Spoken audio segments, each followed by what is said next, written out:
Buenos días para todos, todas. Ahora entonces iniciamos nuestra clase de legislación electoral con la gente que se encuentra a distancia y con la gente que pudo llegarse hasta acá. Entonces, el propósito de esta clase, poner a conocimiento de ustedes todas las disposiciones constitucionales y legales que incumben a la justicia electoral. Mi nombre es Gustavo Rojas. A mi cargo entonces este módulo que será impartido el día de hoy y el próximo miércoles, en donde vamos a desarrollar lo medular sobre las disposiciones de interés a esta institución, a la justicia electoral, comenzando por la Constitución Nacional, que como la mayoría de ustedes sabrán es la ley más importante en la República del Paraguay, y consecuentemente por esa razón tenemos que comenzar por ahí, por comentar qué es lo que dice la Constitución Nacional respecto a las elecciones y respecto a esta institución. Vamos entonces con eso a comenzar y después vamos a ir a lo que dispone el Código Electoral. Creo que ya no va a haber tiempo en la clase de hoy de compartir lo que habla la Ley 635, que es otra disposición de relevancia en materia electoral, pero por lo menos vamos a abordar lo respectivo a la Constitución Nacional y al Código Electoral, como estamos señalando.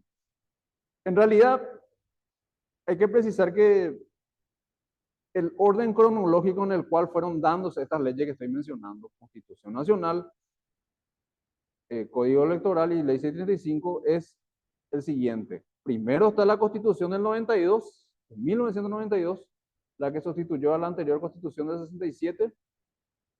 Después está la Ley 635, en realidad, del año 95.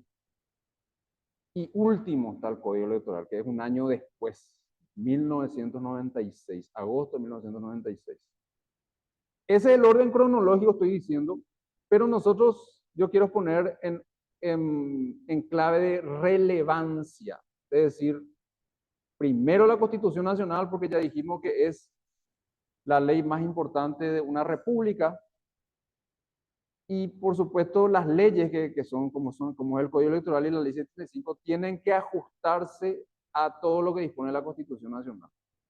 Entonces, por eso después de divulgar todo lo que tiene que ver con la Constitución Nacional, vamos a entrar seguidamente al Código Electoral, que es el cuerpo normativo más denso, tiene más disposiciones que tienen que ver con la organización de las elecciones, que es el acontecimiento que nos congrega siempre a todos los funcionarios de la justicia electoral. Siempre estamos abocados de alguna u otra manera a, a dar nuestro grano de arena en el desarrollo de las elecciones, y la mayoría de las disposiciones que tienen que ver con eso están en el Código Electoral, y por eso vamos a abordar seguidamente lo que dice la Ley 834 de agosto de 1996, que es el Código Electoral.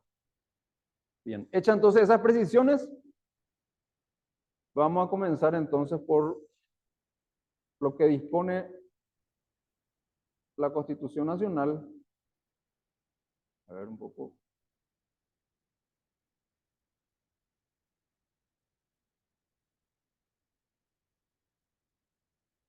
Bueno, ahí están las tres disposiciones de relevancia que no se pueden obviar.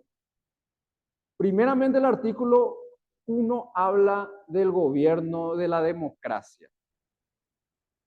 El Paraguay, con el primer artículo, apuesta por el gobierno representativo, participativo y pluralista, que habla esta primera disposición constitucional. Es decir, nosotros apostamos a través de este artículo por el gobierno democrático. Eso quiere decir, en apretada síntesis, para no entrar en demasiadas consideraciones sobre algo que sabemos todos, el titular del poder, el origen por lo menos de quiénes van a ser nuestros gobernantes, está en el pueblo. Eso quiere decir, en apretada síntesis, el gobierno democrático. Fíjense ustedes ahí que este artículo da ciertas, ciertas adjetivaciones de interés. Primeramente dice, eh, primeramente dice que el Paraguay es una república. O sea, acá se considera de que hay una esfera de, de derechos públicos, un ámbito de lo público que es de todos. Eso quiere decir, es el concepto prístino de la república. Hay un ámbito que es de todos. No hay una tierra, por ejemplo, que sea del rey, como es en la monarquía. Acá el territorio paraguayo es de todos los paraguayos. El poder lo conforman todos los paraguayos. El gobierno está controlado. Ese es un concepto clave de la república también. ¿Cómo? A través de la división de los poderes. Hay un poder ejecutivo, un poder judicial y un poder legislativo. Esos tres, sobre todo el poder legislativo y el poder judicial, están para controlar al poder ejecutivo, que es ejercido por un ciudadano que tiene muchas atribuciones importantes y que si no se le controla, entonces posiblemente se extralimiten sus funciones. Así, por ejemplo, pasó con las monarquías absolutistas que uno ve si lee la historia, verá que eso pasó con Luis XIV, por poner un ejemplo paradigmático, que era un rey que podía hacer de todo. Tenía el poder judicial, tenía el poder de castigar a las personas, tenía poder de hacer leyes. Nadie podía oponérsele a Luis XIV. Y varios otros reyes de esa época, siglo XV, siglo XVI.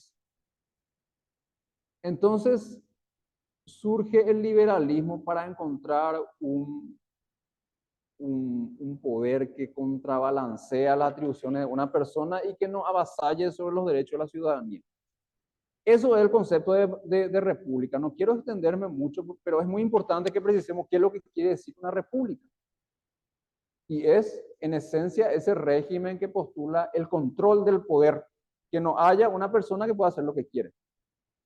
Adicionalmente a eso, cuando hablamos de democracia, quiere decir que de dónde, quién dice quién va a ser el gobernante, el pueblo.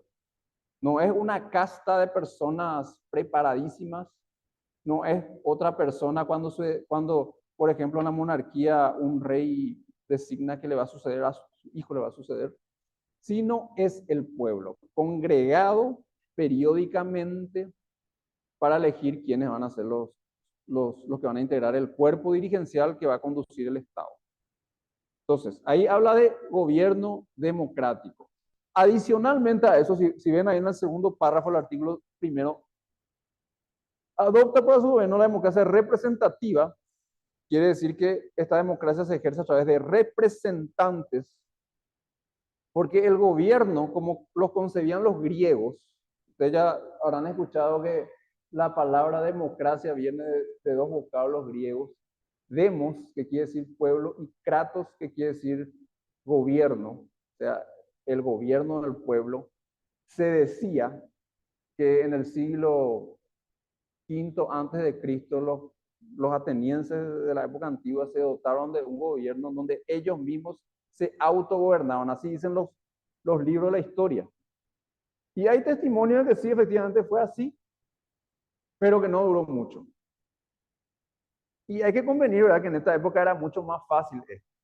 Los atenienses primeramente no todos eran ciudadanos, solamente eran ciudadanos los varones mayores de 30 años, primeramente varones, mujeres no, varones, 30 años y haber nacido en la ciudad. Era muy poca gente los que reunían esas condiciones. En consecuencia, sí podían reunirse en una plaza pública y debatir cómo iban a gobernarse. Aparte, los asuntos que tenían que tratar no eran muy complejos. Hoy día hay que convenir que eso es imposible. Los estados son mucho más grandes. La gente que hoy día la ley y las constituciones de todos los países reconocen con derecho a votos son muchos más. y las decisiones son mucho más complejas. Consecuentemente, entonces, la única democracia posible hoy día es la democracia representativa. Es decir, votar personas que van a estar sentados en el Congreso y que en teoría van a gobernar en nuestro interés. Esa es la democracia representativa de la cual está hablando el artículo primero. Adicionalmente a eso, porque esto de democracia representativa ya lo decía la Constitución de 1870, nuestra primera constitución que tuvo el Paraguay en 1870, después de la Guerra Grande. Ya lo decía también la Constitución del 40, ya lo decía la Constitución del 67. La Constitución que hoy nos rige, la de 1992, le da a su vez dos adjetivos que están viendo ahí. Es también participativa y pluralista. ¿Y de qué viene esto de participativa? Quiere decir, en consonancia con todo el pensamiento que hoy se tiene de que en la democracia de hoy no solamente gobierna, no solamente ejercen el poder los representantes, los que recién dijimos, en teoría están ahí por nosotros, sino también hay ocasiones en las cuales el ciudadano participa y decide directamente una materia. O sea, está aludiendo a lo que se denomina en doctrina los gobiernos, los sistemas, los mecanismos de democracia semidirecta. ¿Por qué semidirecta? Porque ya no... Hay que reconocer que hoy día, recién lo señalamos, el ciudadano o ciudadana ya no gobierna de manera directa. No podemos hacer como hacían los atenienses que recién mencionamos. Pero sí hay momentos y hay mecanismos en los cuales se le puede convocar al ciudadano para que tome una decisión importante. Que es, por ejemplo, el referéndum. El referéndum se le convoca al ciudadano y que se le pregunta si tomamos una decisión en este o en este sentido. Ya pasó en el Paraguay en el año 2011 cuando se convocó a la ciudadanía para que manifieste su interés si los compatriotas que residen fuera del país pueden ser electores. Se le convocó en octubre de 2011 a los ciudadanos y se pronunciaron por el sí, es decir, dijeron, está bien que se modifique la Constitución Nacional en el sentido de que se le agregue la posibilidad de que los paraguayos y paraguayas que se tuvieron que ir del país puedan votar en la elección de autoridades nacionales y departamentales. Bueno, y así se dio. Y hoy eso es una modificación, hoy es una concreción feliz, creo yo. Y los ciudadanos pueden votar, la gente, los paraguayos y paraguayas que viven en Argentina, que viven en los Estados Unidos o que viven en España, pueden votar libremente. Entonces, a eso se refiere participativa. Y pluralista también en el sentido de que se admiten diversidad de opiniones y las opiniones en los estados democráticos de la actualidad se expresan a través de lo que se denominan los partidos políticos. O sea, este tercer aditamento, tercer adjetivo que vemos ahí, habla de la posibilidad de que haya varias corrientes de opinión, varios partidos políticos y que tengan la libertad de presentarse, de conformarse y de presentarse en todas las elecciones. Entonces, en apretada síntesis de eso habla el artículo primero. Artículo segundo habla de la soberanía que reside en el pueblo. Es una reiteración de lo que recién mencionamos, que la democracia, nosotros adoptamos el gobierno, la forma de gobierno democrática. Eso quiere decir que el pueblo es el titular de la soberanía, quien lo ejerce conforme a la Constitución. Es decir, no es que el ciudadano puede, pues, un grupo de ciudadanos puede interpretar de que ellos quieren alterar las bases sobre las cuales se sustenta la República de la manera que ellos interpretan, sino es conforme a como dice la ley. Y es, como estamos señalando acá, la manera de participar es a través del voto, tanto para elegir representantes como para votar una decisión, como fue en el caso del referéndum del voto de los ciudadanos fuera del país. O sea, conforme a cómo te dice la Constitución y cómo dice el Código Electoral, es que participa el ciudadano. Finalmente, El poder público habla del sufragio, o sea, el elemento, el mecanismo, el ritual a través del cual nosotros expresamos nuestro parecer hacia cierto grupo dirigencial es a través del sufragio.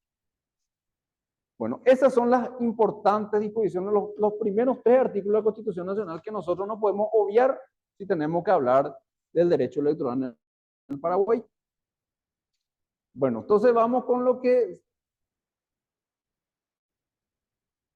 dispone la Constitución Nacional en su artículo, en su capítulo 10º, ¿sí? De los derechos y deberes políticos, que también es importante.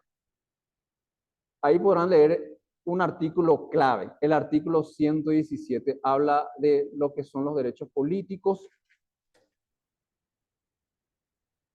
Ahí está consagrado nuevamente el derecho de los ciudadanos de participar en los asuntos públicos de 2 maneras. Directamente, ya lo explicamos, eso es el referéndum, y también la iniciativa popular, que vamos a describir brevemente también en esta parte, o por medio de sus representantes, eso quiere decir a través de elegir representantes en la forma que determina la Constitución, nuevamente reitero. El artículo 118 dice cuáles son las características de lo que es el sufragio hoy día. Ahí están las reglas. El sufragio, primeramente, es un derecho. O sea, la Carta Política del Paraguay, que es la Constitución del 92, dice que todos los ciudadanos tienen derecho a votar. Obviamente, ahí se omiten algunas cuestiones que precisa la ley. Por ejemplo, que tiene que estar inscrito en el registro civil permanente. Eso no dice la Constitución Nacional, pero lo precisa el Código Electoral, que vamos a ver enseguida también. Aparte de ser un derecho, es también un deber. O sea, hay una obligación de ir a votar. O sea, es como conceptúa algún grupo de la doctrina, es un derecho-deber. Tiene un componente de derecho, pero también un componente de obligación. Y tanto es así que no ir a votar significa una falta. O sea, es una cuestión susceptible de ser castigada a través de una multa. Tanto es así que por eso está considerado como deber. Bueno, ¿qué otras cuestiones de interés menciona la Constitución Nacional? Habla también del sufragio en las organizaciones intermedias. Las organizaciones intermedias, hay que precisar, son grupos de personas que están entre el Estado, que es la organización social más importante. Por encima del Estado no está nadie. En cualquier Estado es así. Por encima del Estado paraguayo, por encima del Estado argentino, por encima del Estado brasileño, no hay otro poder.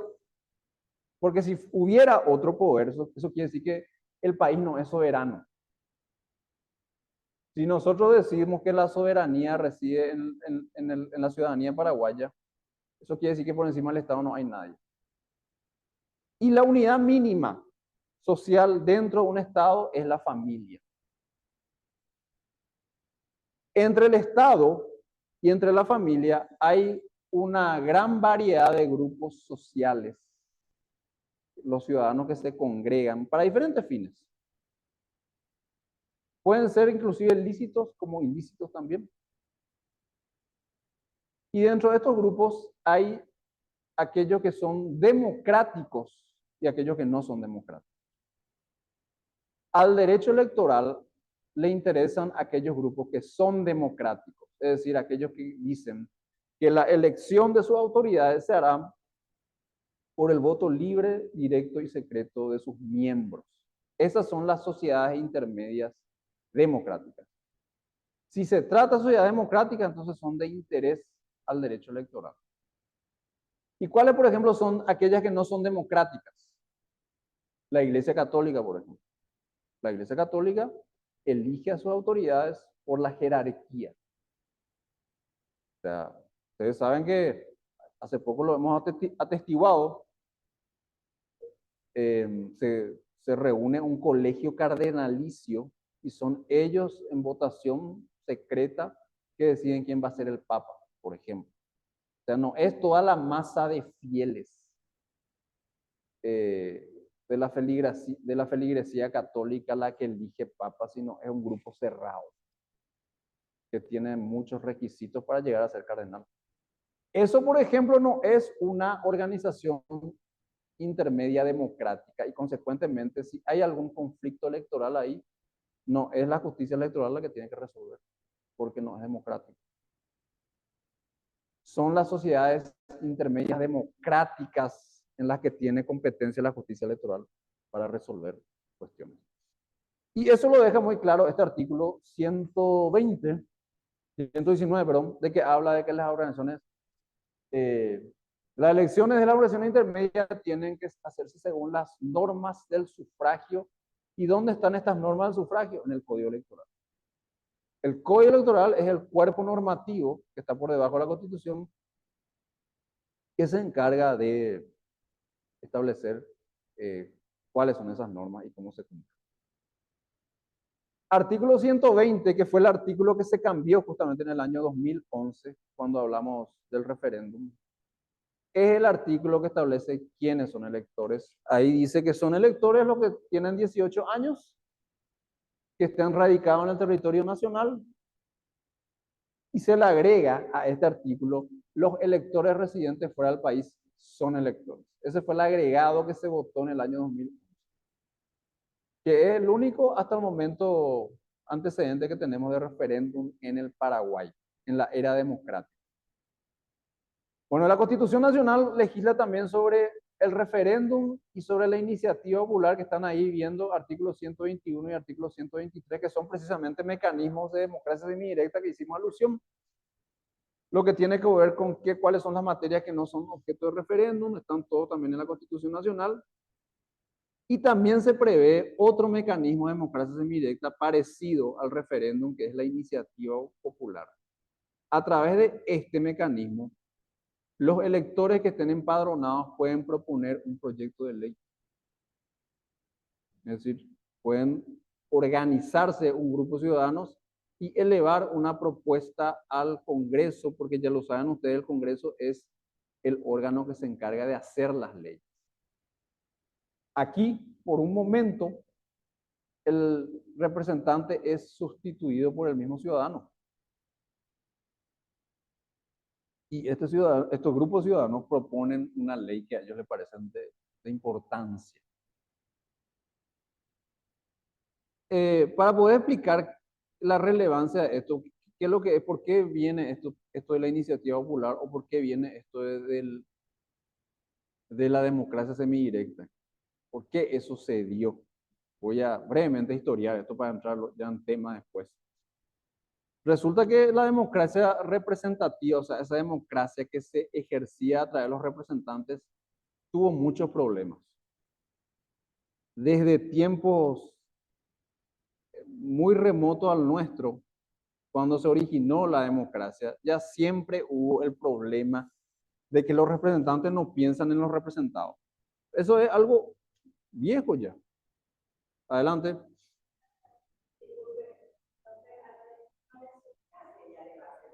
Ah, bueno.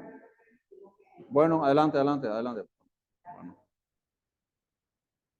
Los representantes que desoían los mandatos de los representados. Esa es una historia vieja. Y justamente por eso es que se crean estos mecanismos de democracia semidirecta. O sea, no pretendemos dejar de lado a los representantes, pero sí pretendemos que en algún momento también el ciudadano tenga protagonismo. Si los representantes no hacen lo que queremos, podamos también a través de ciertos canales nosotros poder decidir ciertas materias.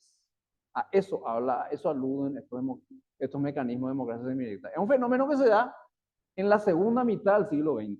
Por eso nosotros no vamos a encontrar cosas como esta en la Constitución del 40 o en la Constitución del 67. El estado del pensamiento que favorecieron estos mecanismos de democracia o de mayor empoderamiento del ciudadano o ciudadana se da recién en la segunda mitad del siglo XX y nuestra Constitución lo recoge recién en la Constitución del 92. Por eso vamos a encontrar en esta Constitución lo vinculado a esto. Y finalmente, los partidos políticos también están mencionados en la Constitución Nacional. Como no puede ser de otra manera, hoy día un Estado democrático no es concebido sino a través de reglamentar, a través de reconocer que las opiniones diversas que tiene que haber en toda sociedad. Una característica de una sociedad, una concepción moderna por lo menos, es la pluralidad de pensamiento. Esto es muy importante, porque en el siglo XVIII, siglo XIX, se buscaba siempre que no haya muchas rencillas, que la gente no se pelee, que la gente piense igual. Entonces, el pensamiento político de esa época veía con desconfianza a los partidos políticos porque ellos creían que fomentaban eso, divergencia de opiniones, eh, quejas, fragmentación de la sociedad. Y hay que reconocer que la sociedad, la característica de la sociedad es precisamente que no pensamos igual. O sea, está bien que se garantice la existencia de partidos políticos porque justamente a través de lo que ellos propongan nosotros podemos hacer llegar nuestra voz y nuestros representantes a cómo se dirige el Estado. Bueno, entonces la Constitución del 92, igual que la Constitución del 67, ya se ocupa de los partidos políticos. Y dice que son organismos de derecho público, que a través de ellos se canaliza la voluntad popular. Dicen que son libres y también hay prohibiciones en las cuales los partidos políticos no pueden incurrir. Y están ahí mencionadas en el artículo 126, por ejemplo. Los partidos políticos no pueden recibir auxilio económico de afuera, no pueden establecer utilización de la violencia, no pueden constituirse con fines de sustituir la fuerza por un régimen de libertad, o sea, no pueden proponer el cambio del cuerpo dirigencial del Estado a través de las armas. Esas son prohibiciones muy importantes que están establecidos nada más y nada menos que en la ley más importante de una nación, que es la Constitución. Bueno, esas son también disposiciones de la Constitución Nacional que son de interés para la justicia electoral. Finalmente, acá hay un capítulo dedicado a la justicia electoral, que habla de la competencia que la justicia electoral es la que tiene de manera exclusiva y excluyente. Artículo 273, que es el artículo clave. Dice ahí, convocatoria, juzgamiento, organización, dirección, supervisión y vigilancia de los actos derivados de elecciones. Todos esos corresponden a la justicia electoral. Y también son de su competencia todo lo que tiene que ver con el funcionamiento de los partidos políticos, movimientos políticos. Después se establece cómo está compuesta la justicia electoral a partir de 1992. Hay un tribunal superior, hay tribunales y juzgados por debajo de este, y también hay una vertiente administrativa, que son algunas direcciones que se encargan de organizar las elecciones. Ahí habla del Tribunal Superior de Justicia Electoral, que es un tribunal compuesto, como su nombre ya lo dice, por 3 miembros. Están los requisitos para postularse al cargo, y que la ley fijará los casos en que sus resoluciones podrán ir ante la Corte Suprema de Justicia en revisión. Hago énfasis en que este es el modelo que se propone a partir de la Constitución del 92, porque antes de esa Constitución el esquema era otro. Acá ustedes ven la actual fisonomía de la justicia electoral en el Paraguay a partir del 92. Ya estamos señalando un órgano en la cúspide, que es el TSJE, y pueden ver ustedes acá que de un lado tenemos la vertiente jurisdiccional, los órganos de derecho, los que juzgan cualquier controversia que se da en el campo electoral. Ahí están los tribunales electorales de las distintas circunscripciones, los juzgados electorales y las fiscalías electorales. Todos ellos por debajo del TSJE, que tiene la última palabra en materia electoral. En ese caso, el TSJE funciona como un órgano de derecho. Pero a la par también funciona como un órgano administrativo si nos vamos de este lado, en donde hay ciertos organismos administrativos que no son de derecho, son administrativos como señalamos, que están todos abocados a facilitar y hacer que hayan elecciones periódicamente, cada 5 años, cada vez que se tenga que renovar autoridades nacionales, departamentales y municipales, se activa el procedimiento de convocatoria de elecciones y trabajan todos estos organismos en llevar a cabo las elecciones. Y en los periodos interelectorales, en donde no hay elecciones, por supuesto que continúan trabajando estos organismos, manteniendo un padrón actualizado acorde a lo que es el fiel reflejo de los ciudadanos que están habilitados para votar y quienes no están habilitados para votar, que es una cuestión también que se da. Hay gente que pierde su derecho de ser elector, por ejemplo, cuando es condenado o cuando muere, por supuesto, naturalmente. Eso significa que se le tiene que excluir el padrón a un ciudadano. Y toda esa actividad que es permanente, hay organizaciones, hay direcciones, perdón, que se encargan de estar realizando eso. Entonces, este es el esquema que vigente a partir del 92, porque antes del 92, recién señalé, era otro esquema, había un organismo administrativo que se llamaba Junta Electoral Central y que era el que se encargaba de organizar las elecciones. Era un organismo dependiente del Poder Ejecutivo. Y había un fuero electoral que estaba separado de este y que integraba el Poder Judicial. Entonces, ¿qué pasó con la Constitución del 92? Todo eso se integró bajo la égida de un solo organismo, que es el TSJE, que es lo que estamos señalando acá.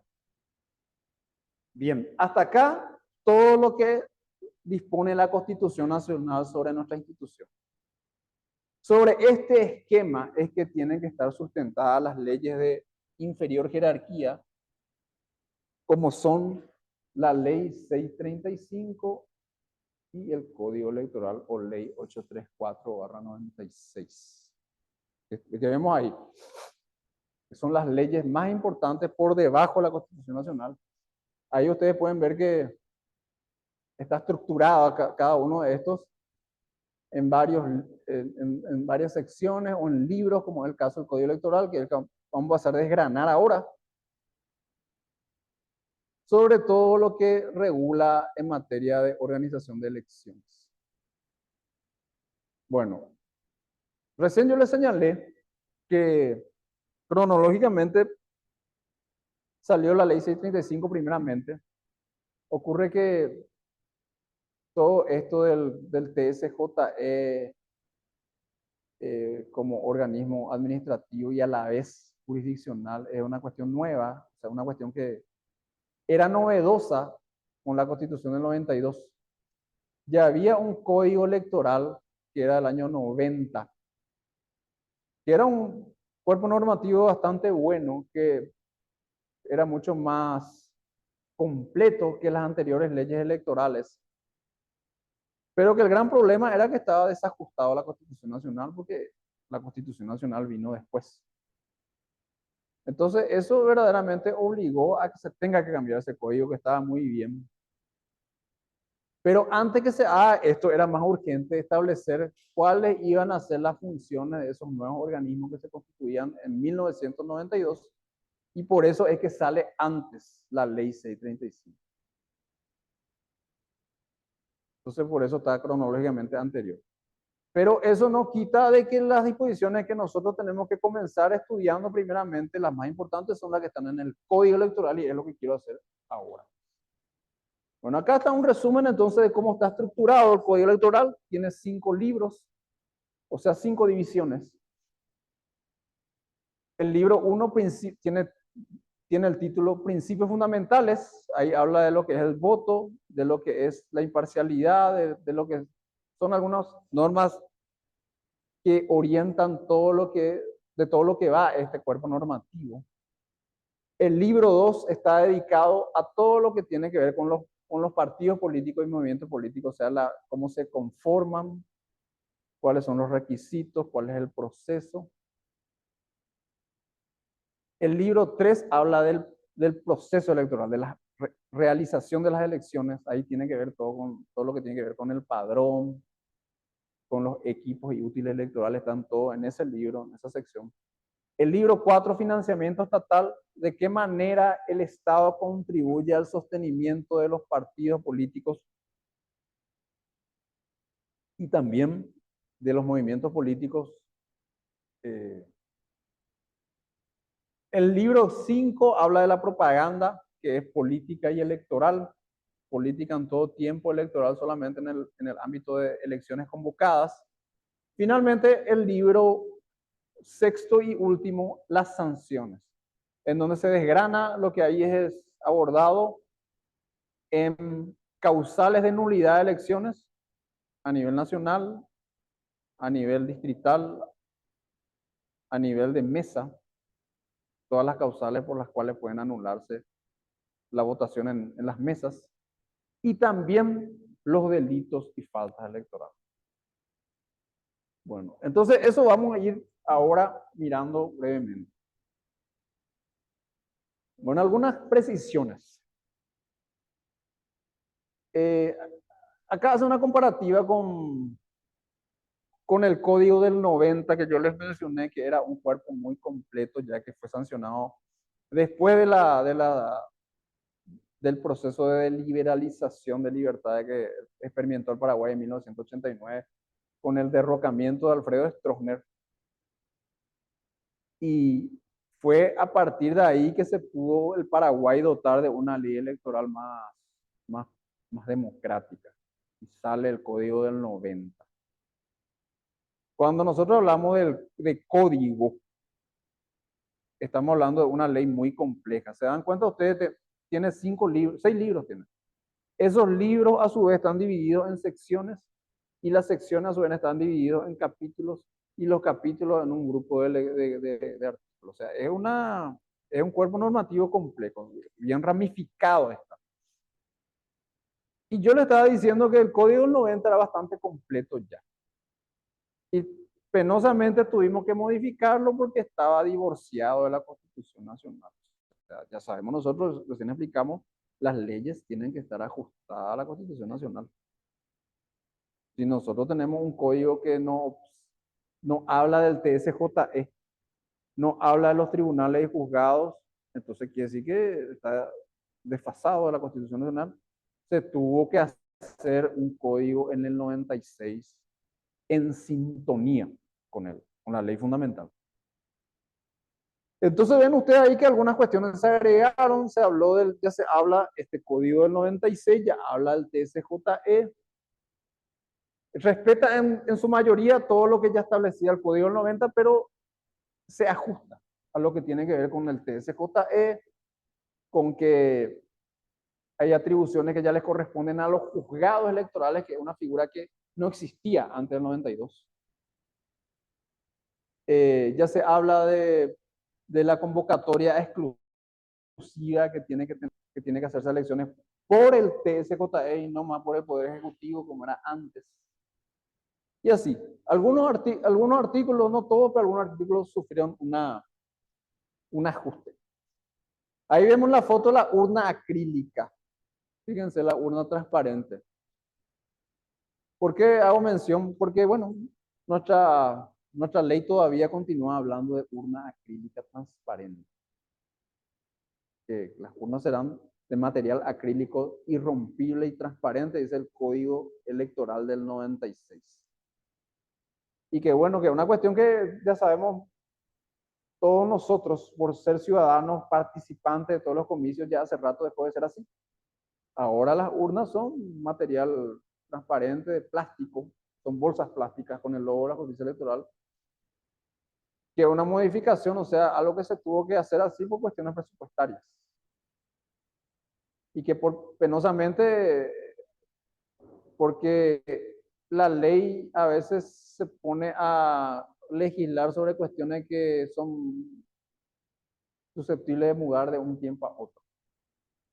Entonces la ley no puede ocuparse de algunas cuestiones que solamente los reglamentos tienen que dictar, porque los reglamentos legislan para cada coyuntura que se da en un cierto tiempo y la ley es más difícil de modificar. ¿Se están dando cuenta ustedes ahora que hace rato que esa disposición del Código Electoral ya no es más así? Pero no se cambia la ley porque cuesta cambiar la ley y se queda así. En algún momento eso se va a tener que cambiar para ajustar un poco a cómo es la realidad. Bueno, a ver un poco, estoy revisando el chat. Bueno, seguimos.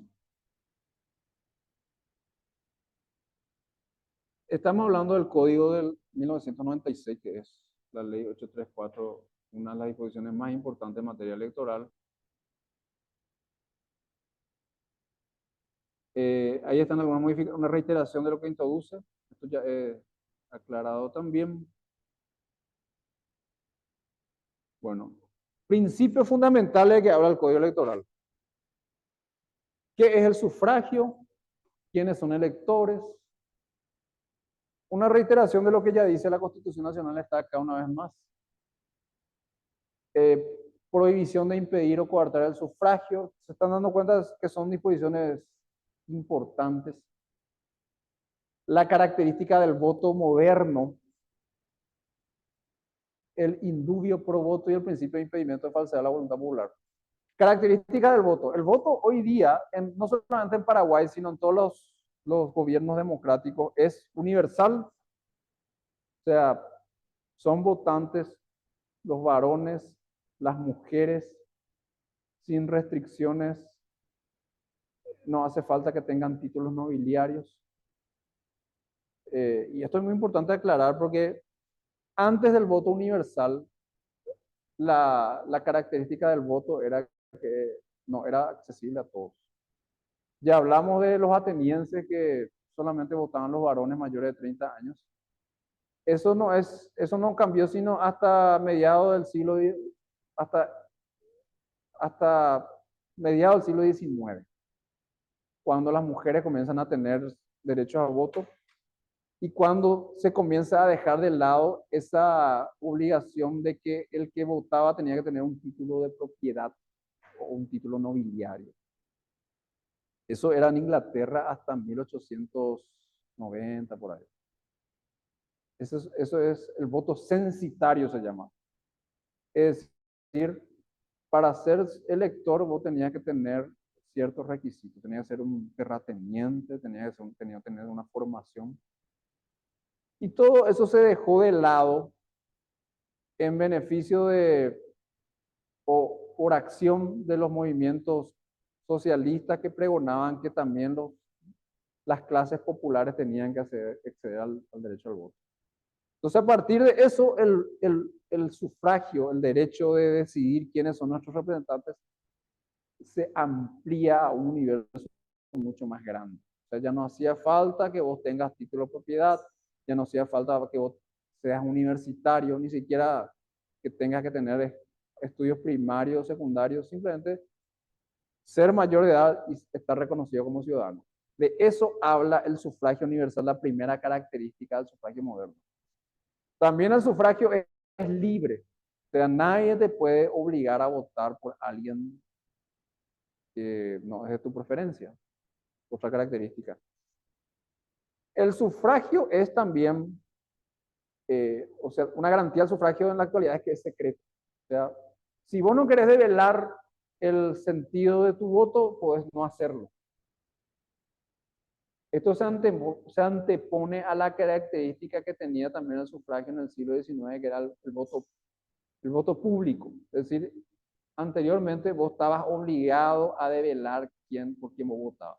Vos te ibas ante la mesa en el siglo XIX y decía, yo voto por fulano de tal.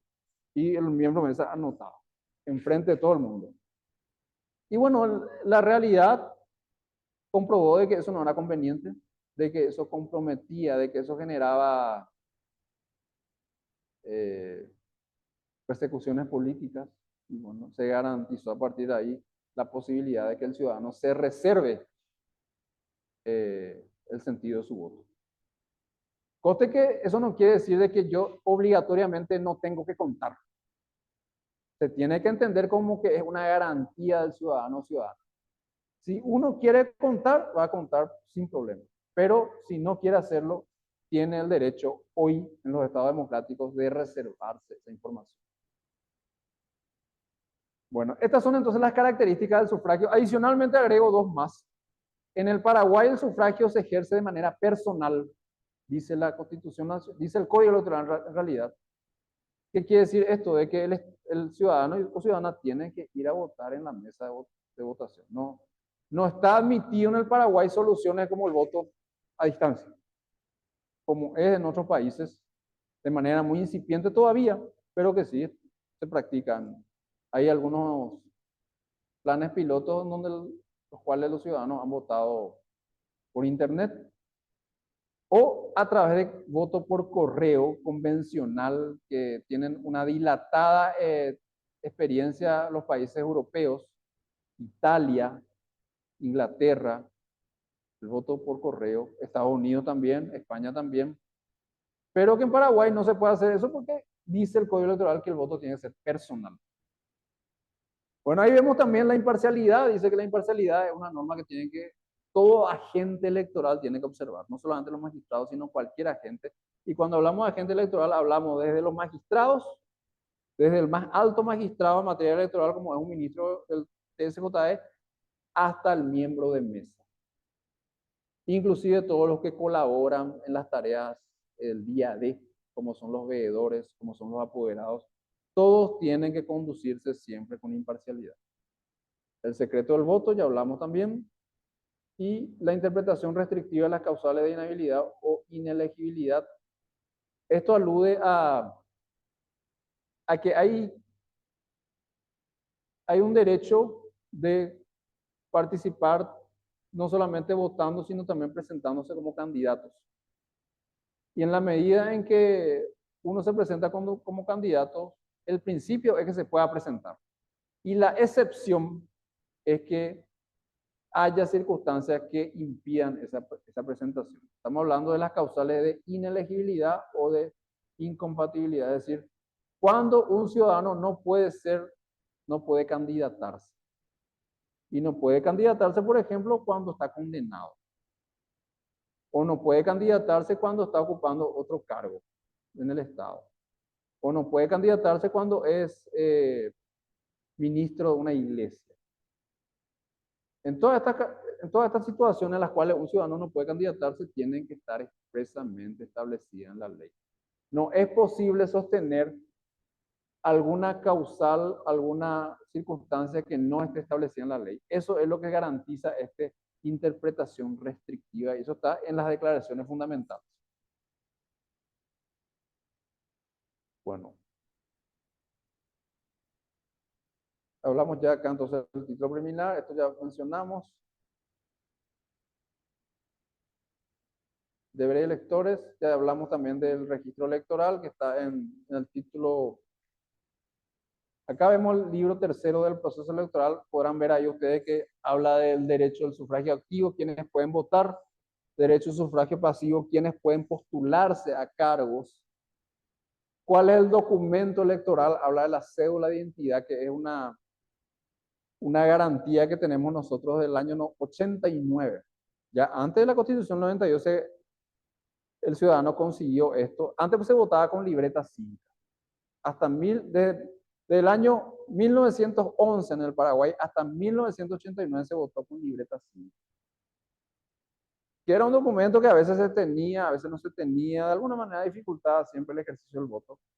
A partir del 89 es que con el Código 90 en realidad, es que se estableció que el ciudadano para votar simplemente tiene que venir munido de su cédula de identidad. Y sin ningún otro trámite. Bueno, después se habla del registro cívico permanente, que es la lista en la cual están figurando todas las personas que están habilitadas para votar y que es la base del padrón electoral. El registro cívico es los ciudadanos con derecho a voto y que en base a ese se establece el padrón electoral, que es el documento escrito cuya copia va a tener cada miembro de mesa y donde figurarán quienes están habilitados para votar en determinadas elecciones. Todo eso está legislado acá en este título segundo del registro electoral. Y el título tercero que vemos ahí es el lugar donde se establece quién va a convocar a las elecciones y que invariablemente la realiza el TSJE, tanto elecciones municipales como elecciones departamentales y nacionales. Cómo se van a formalizar las candidaturas, cómo van a ser las boletas de sufragio, cómo tienen que estar compuestas las mesas receptoras de votos, todo lo que tiene que ver sobre apoderados y veedores, todo está en este título tercero. También hay disposiciones relativas al escrutinio, que es una fase culminante del proceso electoral en donde los miembros de mesa se abocan a cerrar la elección, dejan de recibir el voto de los ciudadanos y se disponen a contabilizar de manera pública y transparente porque así lo establece la Constitución Nacional. El artículo 118 de la Constitución Nacional dice que el voto, que uno de los principios del sufragio es el voto, el escrutinio público y fiscalizado. Es decir, ese conteo en el Paraguay siempre se tiene que hacer en el mismo local de votación y enfrente de toda la gente. Ese es el voto, ese es, perdón, el escrutinio público y fiscalizado. Y ahí habla del escrutinio, cómo se hace, qué pasa a renglón seguido cuando llega la hora final de las elecciones, llega a las 17 horas en el horario de invierno, perdón, en el horario de verano, las 16 horas en el horario de invierno, que se tienen que recabar los votos, se tiene que hacer de manera pública, contabilizar cuántos votos a favor, cuántos votos en contra, cómo se traslada esa documentación después, todo está acá. Habla también del referéndum del Código Electoral y financiamiento del estatal es el libro cuarto, donde habla de los subsidios electorales que son contribuciones del Estado a través de las cuales el Estado se compromete a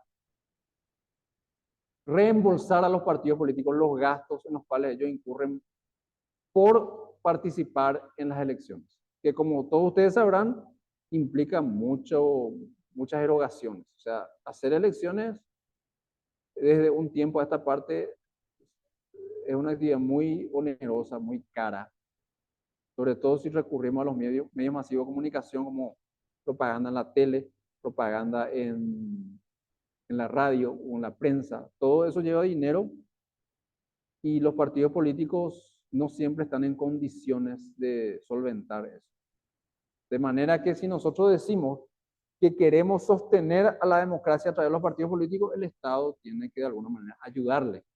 Y por eso está el subsidio electoral. Y eso está legislado en este libro, en donde habla sobre bajo qué condiciones y de qué manera el Estado va a reembolsar a los partidos políticos porque ellos se presentan y proponen un grupo de candidatos para los diferentes cargos que están en disputa. Todo eso está establecido acá en el libro cuarto, que lleva precisamente como título Financiamiento Estatal. El libro quinto, perdón, de la propaganda, ahí se distingue entre lo que es la propaganda política y lo que es la propaganda electoral. La propaganda política es aquella que las organizaciones políticas pueden hacer en todo tiempo y está circunscripta a divulgación de su ideario y de algunas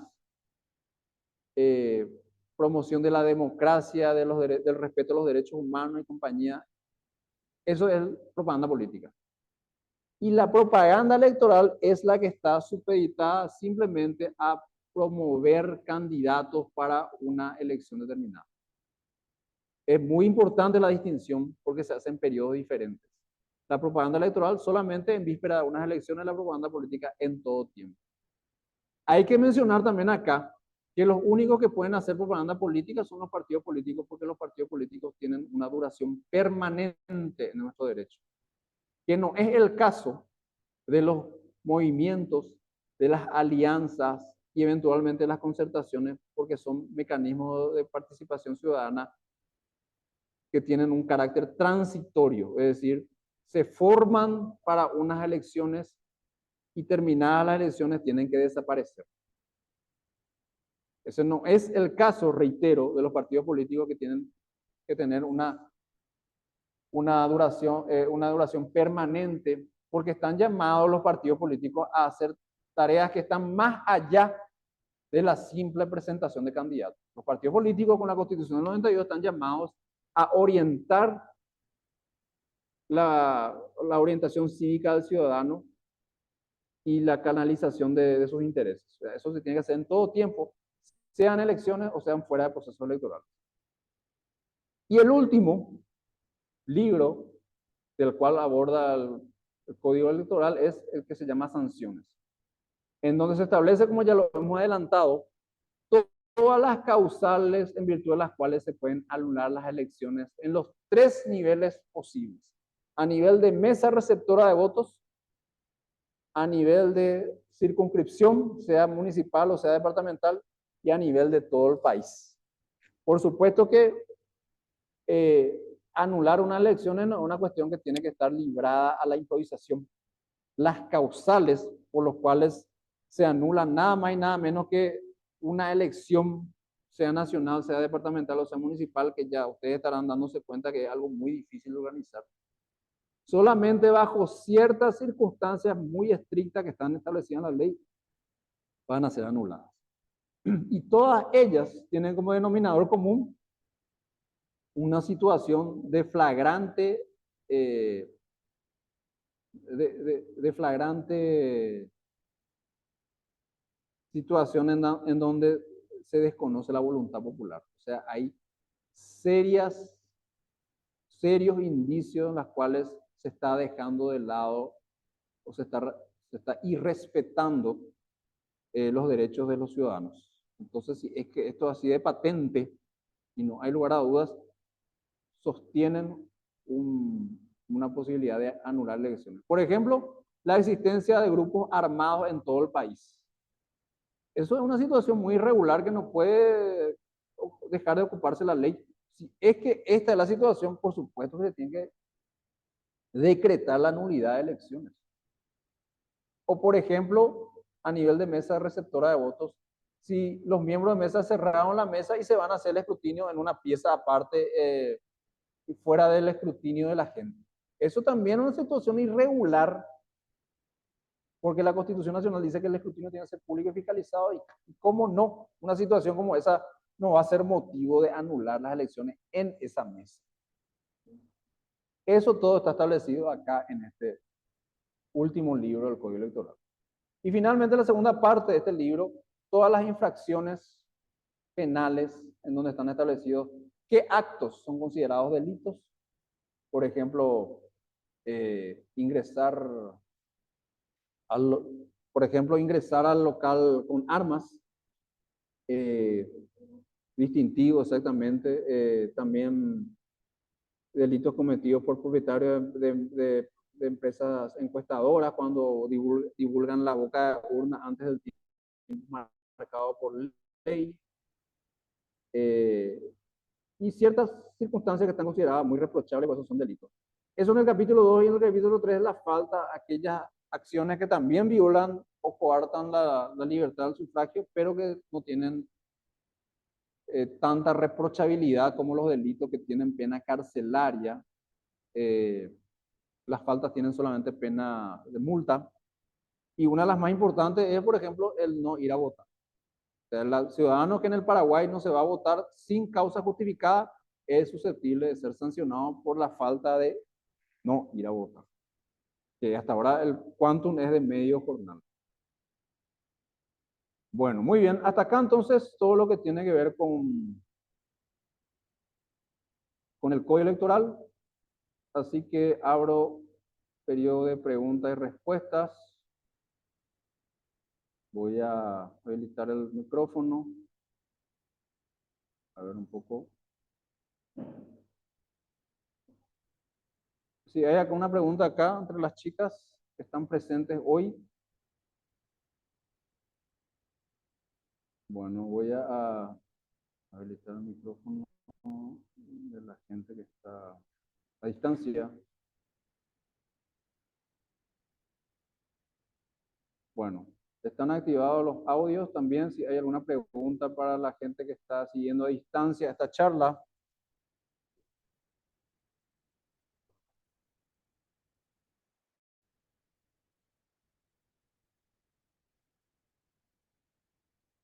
Bueno,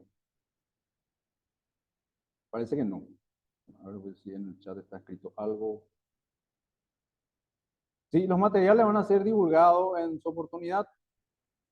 Eh, vamos a subir a la plataforma y ahí vamos a poder compartir estos resúmenes, que son nada más que resúmenes, estas diapositivas de todo lo que dice la Constitución Nacional y de todo lo que dice el Código Electoral, que siempre yo invito a no quedarse con estos materiales si uno quiere tener un conocimiento acabado de lo que hoy desarrollamos, sino que profundizar un poco sobre lo que dice la ley y también sobre lo que dice la doctrina. Hoy día hay varios libros de derecho electoral que explican mejor un poco todo esto que hemos desarrollado. Bueno, muy bien. Agradezco entonces el seguimiento. Si no hay preguntas, entonces hasta acá llevamos la clase de hoy. La siguiente va a ser en la próxima semana, en donde ya vamos a tocar lo que tiene que ver con la ley 635. Y si hay tiempo, vamos a abordar también algunas cuestiones de lo que ha venido cambiando la ley en todo este tiempo, del 96 hasta este tiempo. Y si por ahí todavía sobra tiempo, podemos proponer algo relativo a qué, qué disposiciones ameritan algún cambio para tener un sistema electoral mucho más transparente, mucho más pluralista, mucho más fácil para todos los ciudadanos. Bueno, muy bien. Muchas gracias por el seguimiento. Nos veremos entonces dentro de 8 días. Gracias, chicas.